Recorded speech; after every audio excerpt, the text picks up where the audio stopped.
Place à Jacques Mukonga Sefou du barreau de Lubumbashi sur un nouveau sujet. La neutralité est-elle une forme de lâcheté par la positive? Mesdames, Mesdemoiselles et Messieurs, la neutralité est-elle une forme de lâcheté? Sans blague, ce sujet n'est pas une blague. Car c'est du procès de la neutralité qu'il s'agit, procès ardu s'il en est. Aussi, il me semble que cette audience eût dû se tenir ailleurs, plutôt qu'à Lausanne, ici, sur le territoire suisse. Cette Suisse altière qui aura fait de sa neutralité bicentenaire une religion d'État. Il y aurait tout lieu d'ordonner le renvoi de juridiction pour cause de sûreté publique. Mais passons.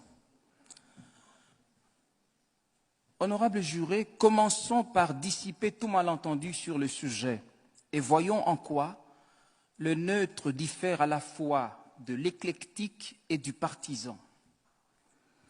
En effet, devant une problématique donnée, le partisan assume ou la thèse ou l'antithèse.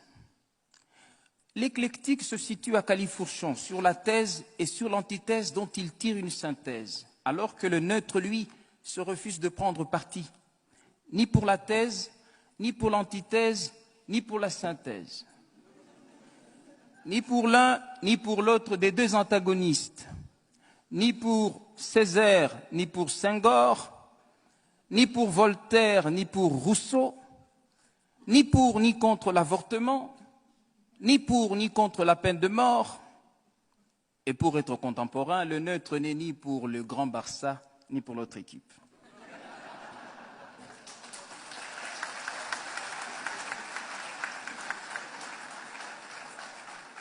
Je sais, oui, je sais. On nous a vanté 1000 vertus de la neutralité.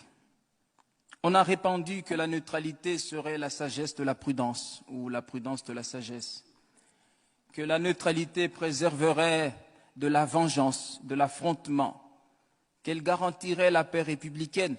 On a même soutenu que la neutralité serait gage de crédibilité. Mais non, ce n'est là qu'une péroraison tonitruante.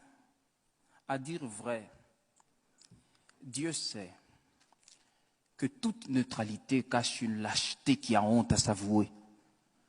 La neutralité, c'est de la lâcheté. Est-il besoin de le prouver?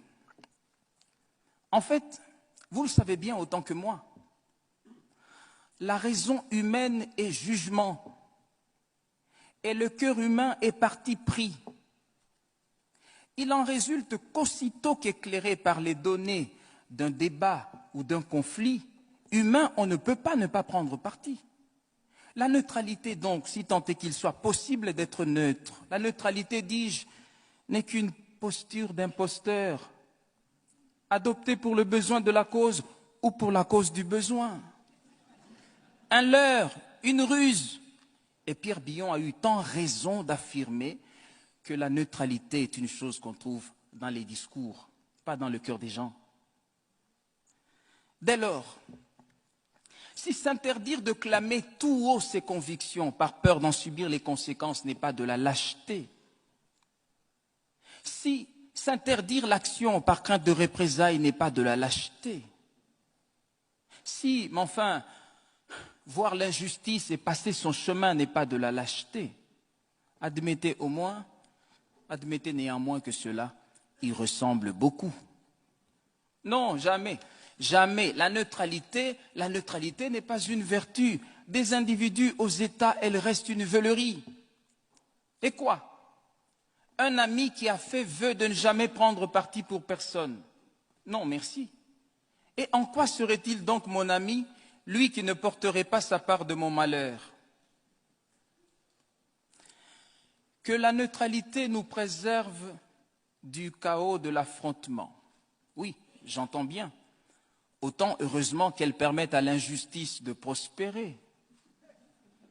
Voir la Shoah, l'apartheid, la ségrégation raciale, la xénophobie, l'esclavage sexuel, des avocats emprisonnés, Des millions de morts et des viols à l'est du Congo, mon pays, la République très très démocratique du Congo.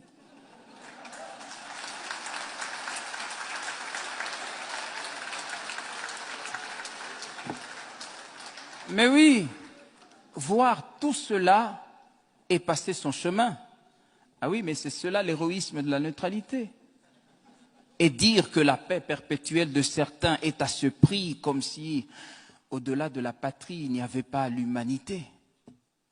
Vous savez, un régime qui opprime son peuple aurait tout à gagner que des États tiers demeurassent neutres au conflit. Mais Desmond Tutu considère avec raison que si vous êtes neutre dans les situations d'injustice, vous avez choisi le côté de l'oppresseur. Car la neutralité aide l'oppresseur, jamais la victime. Alors, on m'objecterait volontiers que la neutralité nous aurait épargné l'enfer libyen, l'Irak, l'Afghanistan, le Darfour, les migrants. Certes, mais comprenez-moi bien, si je conçois que l'indifférence et l'inaction qu'implique la neutralité sont funestes, je n'applaudis pas pour autant des interventions arbitraires, dictées par des convictions parfois insincères. Et encore, toute parturition d'un monde nouveau n'est-elle pas douloureuse?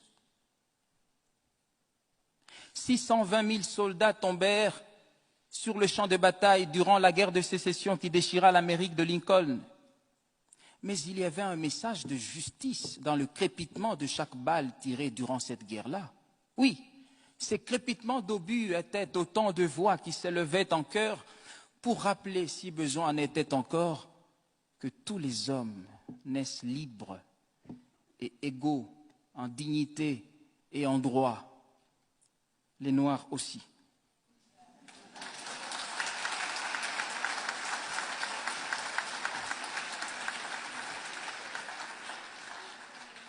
La neutralité, c'est un leurre. Tenez, le géant d'Asie a promis d'être de toute neutralité, sapristi. Une aubaine pour les roitelets du Gondwana qui jubilent et rendent grâce aux descendants de Mao d'avoir des droits de l'homme une vision aussi grande que leur taille.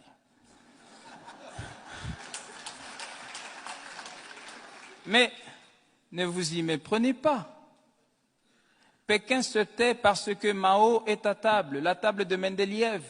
Et en Afrique, lui dit-on, il est impoli de parler quand on mange et mal poli de jaser la bouche pleine. La neutralité a engendré la langue de bois, ce patois des politiques et des technocrates irrésolus, des lâches qu'effraie l'opinion publique. Ils disent aux uns, vous avez raison, et aux autres, vous n'avez pas tort.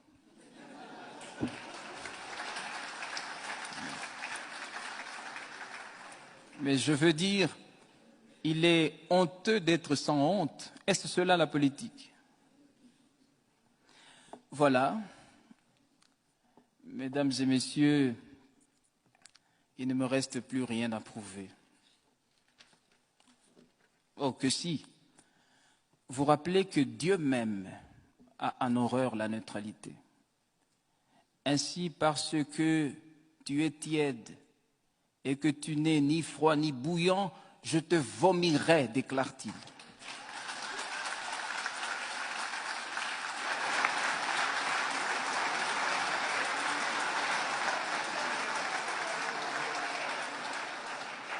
Voilà, mesdames et messieurs, la preuve est faite. Maintenant, laissez-moi vous dire que j'ai un rêve. Moi aussi, bien sûr, n'ayant pas le monopole du sommeil, Martin Luther King ne peut avoir celui du rêve. J'ai fait un rêve, et mon rêve le voici. Et si ce 33e congrès de la CIB était celui de la rencontre de chaque avocat avec sa cause humaniste, l'idéal pour lequel il devrait désormais vivre et même mourir s'il le faut. Et quittez la tranquillité de votre neutralité. Pour les avocats dignes de la robe qu'ils portent, disait Jacques Isorni, il n'y a que le grand combat, avec tous ses dangers et tous ses risques. Car un avocat sans histoire n'est pas un avocat. C'est tout au plus un fonctionnaire de la justice qui fait ses heures de justice et les vend le mieux qu'il peut.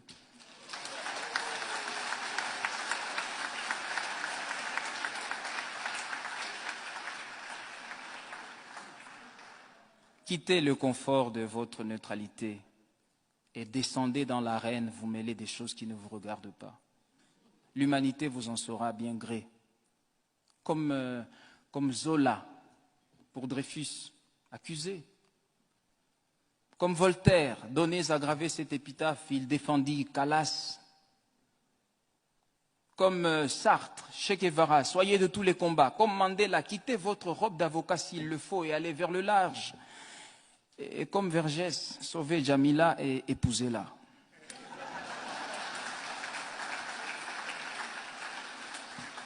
Indignez-vous, engagez-vous, car celui qui n'est pas dégoûté par ce qui est dégoûtant est encore plus dégoûtant que ceux qui ne le dégoûtent pas.